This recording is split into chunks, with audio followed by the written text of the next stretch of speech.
We are live.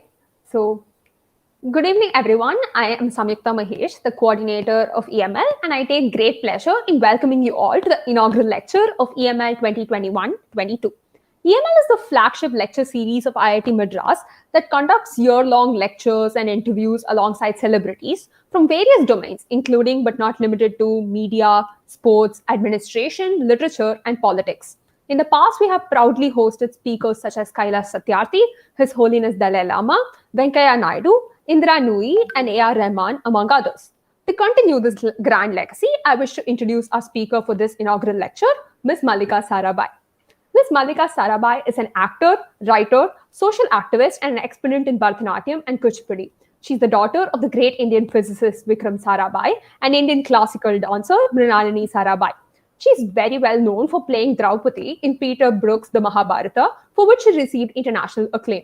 She has won multiple awards, including Best Actress Award for Meena Gujari, Sangeet Natak Academy Award, IMC's Women of the Year, French Palme D'or Award, which is the highest civilian honor in France, and the Padma Bhushan Award from the Government of India. She runs the Darpana Academy of Performing Arts, founded by her parents, which provides a variety of courses in Indian classical arts. Darpana also focuses on preserving folk and tribal culture and voicing social issues like gender inequality, communal hatred, corruption, etc. As a social activist, she played an active role in the UNICEF Peer Educators Project, Anandashala Project, Fatehpura Model Village Project, and the UNICEF Rural Health Project. She has also started the Acting Healthy Project, which educated people on how to avoid maternal deaths. So let us just begin with the questioning. One of the key initiatives of Darpana is the usage of art to induce social and behavioral change. So how did you find this intersection between art and activism, and how would you describe the journey that has been there so far? Well, that's not how Darpana started. When my parents got married in 1942, Amma came from a half Tamil, half Malayali family. She was one of the first generation of non-Devadasi Bharatanatyam dancers. Papa was from Gujarat. And when Amma married and settled here, they actually went away for Papa's PhD for 5 years and then came back and settled in 1947. And she found that nobody in Gujarat understood classical dance. They thought, ye to nachne wali hai.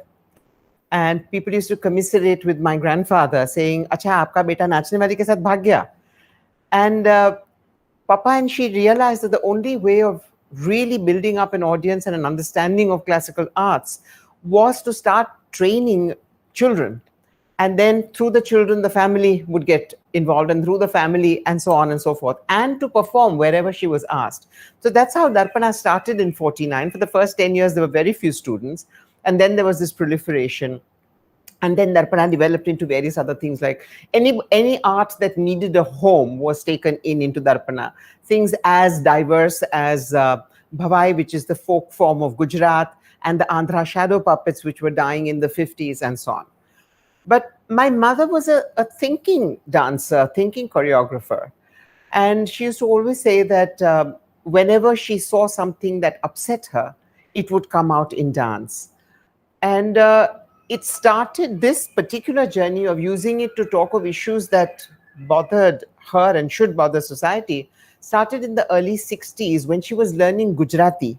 And her teacher used to teach her from the newspapers, and she kept reading about young girls in Saurashtra, newly married girls, jumping into the well to commit suicide. And she started asking her friends here who spoke English, who were literature people, and they said this is because of the pressures of dowry. Now, coming from Chennai, she hadn't really heard of dowries, but she started doing this. And the story goes that Pandit Nehru, at a performance of hers, watched this and came back, and Pandit Nehru had worked very closely with my maternal grandmother on the Constitution of India and had seen Amma growing up, and he said, "Mrinal, what is this about?" And so Amma explained what was happening in Gujarat. And apparently the first white paper on what we know as dowry deaths was instituted then as a study, and then it came out that it was widespread and everywhere, and then the Dowry Acts were brought in, and a much more serious thought was given to it. I think the first Dowry Act was earlier, but nobody was paying much attention to it because it wasn't considered that it was a very serious problem. I grew up with this. When I was growing up, I thought every artist did this, that this was one of the main purposes of the arts, is to draw attention to issues that should be changed. And so it was a great surprise for me later as I grew up that my mother was one of the exceptions rather than the rule. I went into Peter Brook's Mahabharata thinking that I was not a creative person, that I could be the perfect mold for others, but that I couldn't create myself. But I had been an agitator, if you like. Not the word activism wasn't around then. I had been an agitator in school and in college for whatever I thought was wrong. So when I was in the IIM in Ahmedabad, the girls, because there were so few in number, till our year came in, were crammed into one faculty home. And I remember at the end of my first year sitting on what I believe is the only dharna ever at the IIM Ahmedabad and agitating in front of the director and saying that unless by June you give us a hostel, I will continue sitting here. So I had been that kind of a person anyway. But when I went to do the Mahabharata, I realized that my interpretation of Draupadi was reaching women of all kinds, educated, not educated, white, black women in Harlem, and native Australians, indigenous peoples there. And I thought, my God, what a power this is. And ever since then, I have been creating for this. But even before me, there were many different artists in Darpana who were committed to using their arts for social change. How do we decide subjects? I think not by fashion and not by what is getting a grant. I need to feel passionately about something. I need to feel this is really wrong and I must talk about it. I must bring it to people's notice. And that's how it gets brought to people's notice. So my latest piece, just pre-COVID, is a piece called Colors of Her Heart. And it's about a post-Me Too world, where men and women need to come together rather than men taking this position saying, unless there is a witness in the office, I will not meet a woman, which is what it was going to. And we toured the United States with it, and it's 5 performers and a British Pakistani singer, songwriter. And it's our stories. It's our personal stories. We went through a lot of workshopping to bring out what hurts us the most, what is most vulnerable in ourselves. And those were the stories. And the audience reactions were stupendous, not only from women, but men who would come out and say, you know, I never realized that this is what I'm doing to the women in my family. I never realized that this is how it is translating.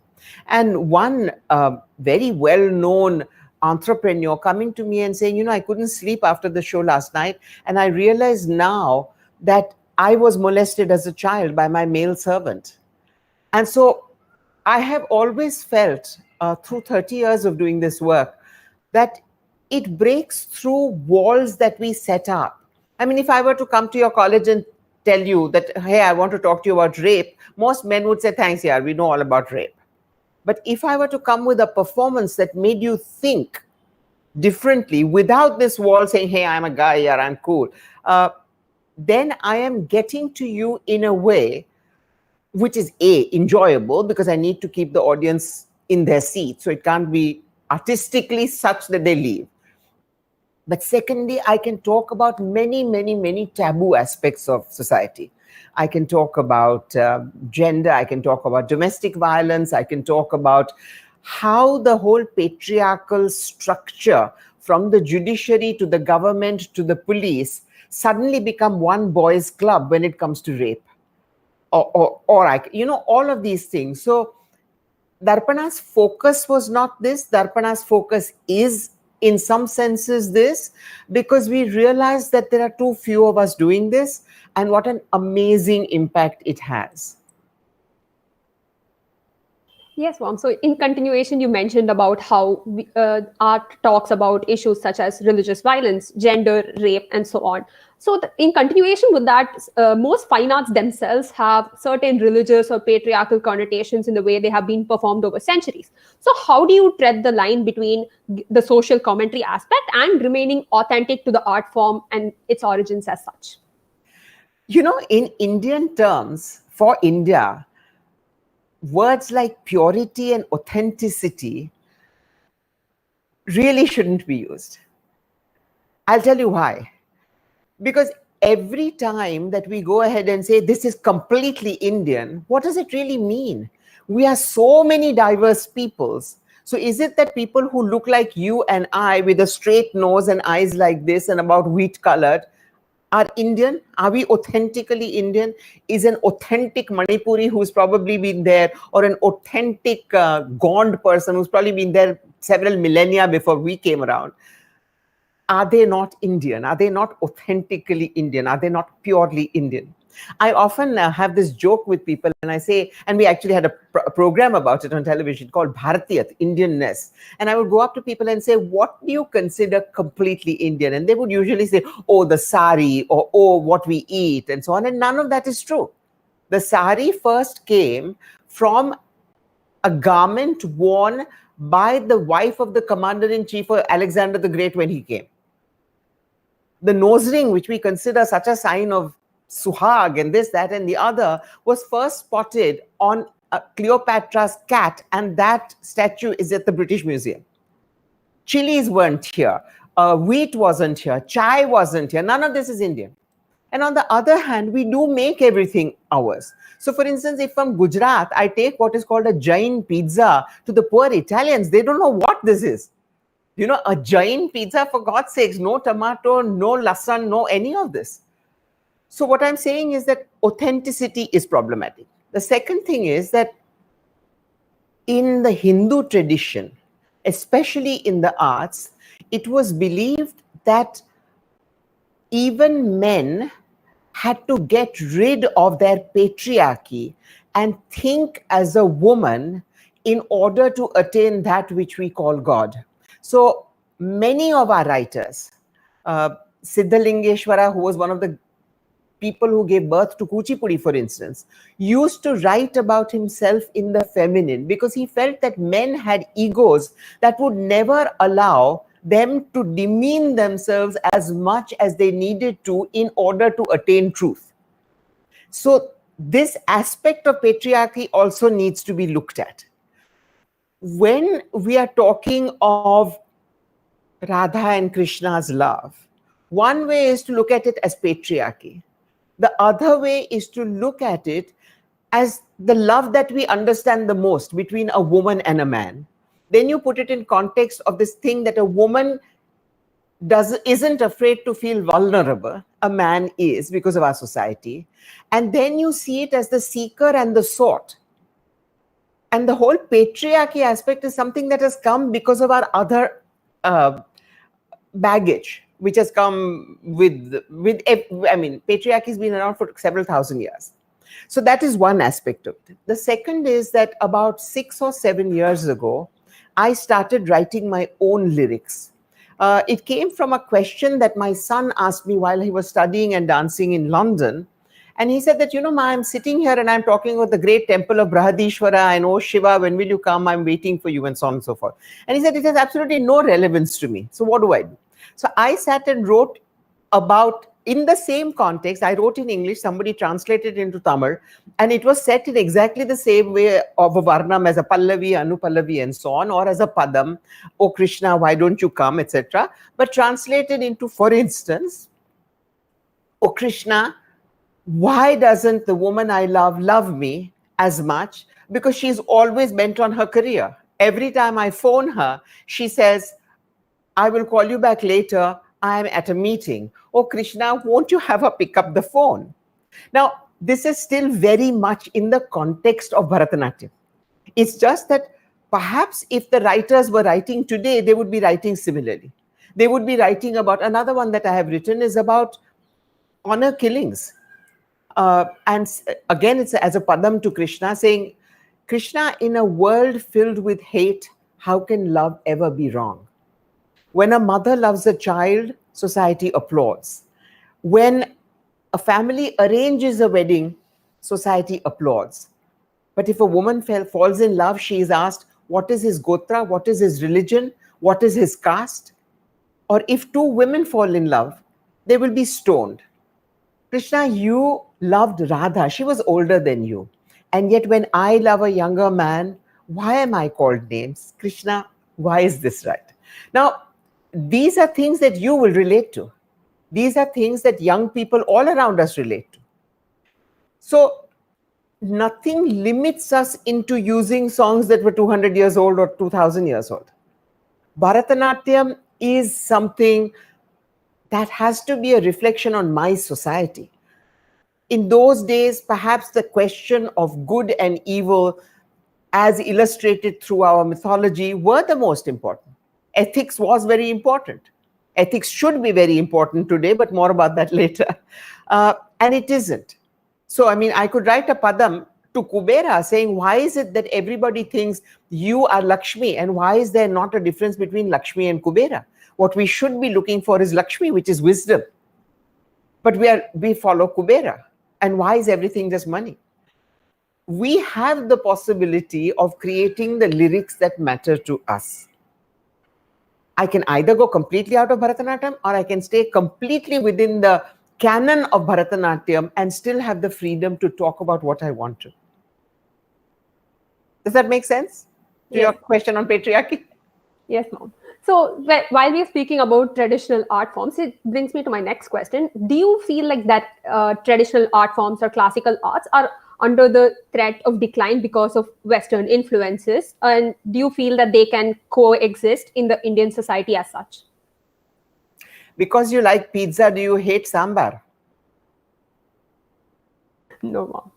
Because I wear jeans, do I hate silk sarees? No. I think there is a greater revival in the interest in classical arts, thankfully no longer within the borders of India, because we remain slaves of the white rule and will do and copy the slaves in the worst way possible, slavish way possible, without taking any of their work ethics.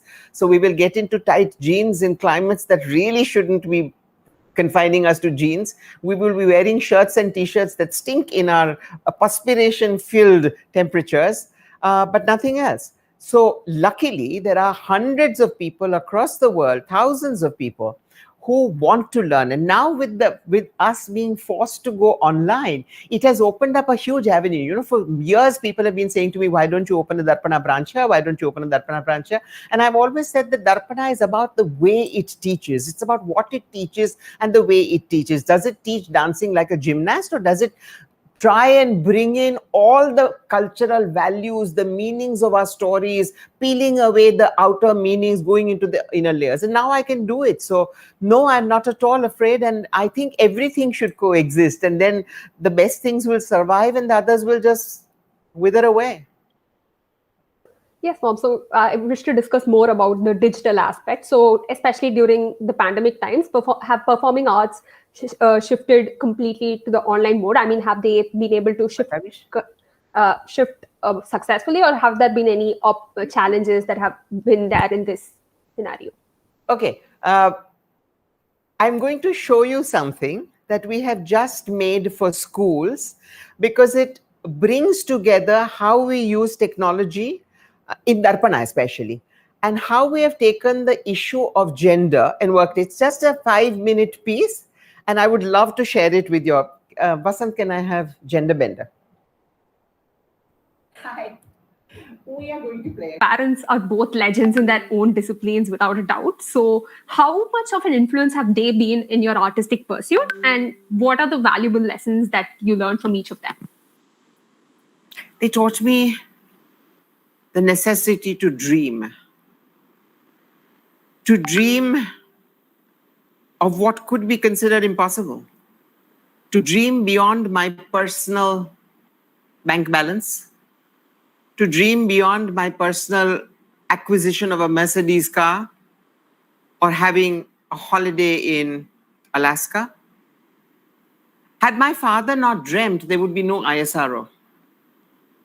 Had my mother not dreamt, we wouldn't have had 25,000 people across the world carrying forth the torch of India. What do you dream of today? I wanted to ask this question later, but you brought this up, so I'm asking you. What do we dream of today? What does an IITian dream of? Getting a good job, getting a higher pay. But don't you think that we need to change society and that you can change it? Don't you think that you are the first people at the forefront of this incredibly privileged education? and that you should be bigger than your smallest self, that you should write your own scripts for the next 30 years of this nation? Elections are all that politicians think of. But had Pandit Nehru not had dreams, there would be no IIT. Had Papa and them not had dreams together, and Homi Bhabha and all of them, there would be no Bhabha Atomic Center, there would be no Electronics Commission, there would be no Indian Institute of Management. None of these would exist. There would be no research in this country. They were not dreaming of the next election. Of course, you must have your car and you must see that you are not worried, but it ends there and it can't. You must become the flag bearers, that you don't go into a matrimonial ad saying fair woman wanted as a bride. Break that. Don't, when you have children, don't treat them as boy or girl or Hindu or Muslim. Make them humane. Ask yourself, have the courage to ask yourself, whose script am I running? Is this my script? Is this really who I want to be? Or am I playing out a script given by my aunt and uncle-in-law and so on and so on? Because 99.9% of us play out somebody else's script. And when we are dying or something, we suddenly realize this is not the life I wanted. You have the possibility, you have the ability to dream big, dream of transforming something, not your own self, but of being the transformative forces. You have that privilege. Parents taught me. They taught me that each of us must have a higher purpose. Otherwise, we would have been born into ants or something. And that we must have a dream of a better future for everybody. And we must, even if we do this much, it cannot not be a dream. How many of us dare to dream anymore? Education doesn't let us dream. Our parents don't let us dream. The fact that all of you have probably taken education loans doesn't allow you to dream. But we must, in spite of all of that, we must say, okay, I'm going to spend the next 15 years getting the highest paid job, getting all these duties fulfilled. I will have a house, I will have a bank balance, I will have produced 2 kids, I will have perhaps a wife who's doing the same. Then what do I want to do with mine? What is it that makes my life worthwhile? Surely it's not getting the accolade from your little community. I mean, why do people still ask me about my parents? Because they had meanings outside. It's not because they came from wealthy families. Not at all. It is because their dreams were fulfilled. I mean, I remember how many people laughed at Papa when he wanted to make a satellite dish out of chicken mesh. He made it. It worked. And then the foreign governments came to see how it could be made at 100th the cost of what they were doing. I mean, who would have thought in those years that we would carry rockets on cycles, and that when a part given by Russia and a part given by France didn't fit, those scientists sat with screwdrivers and rubbing away so that the actual nut and bolt fitted. Nobody thought that, but that were dreams. So my urge to you is that there's one thing you take away from my talk with you. It is have the courage to dream, and dream big, and don't only dream money. It's such a boring necessity. Necessity it is. And of course, you must do everything to be comfortable and so on.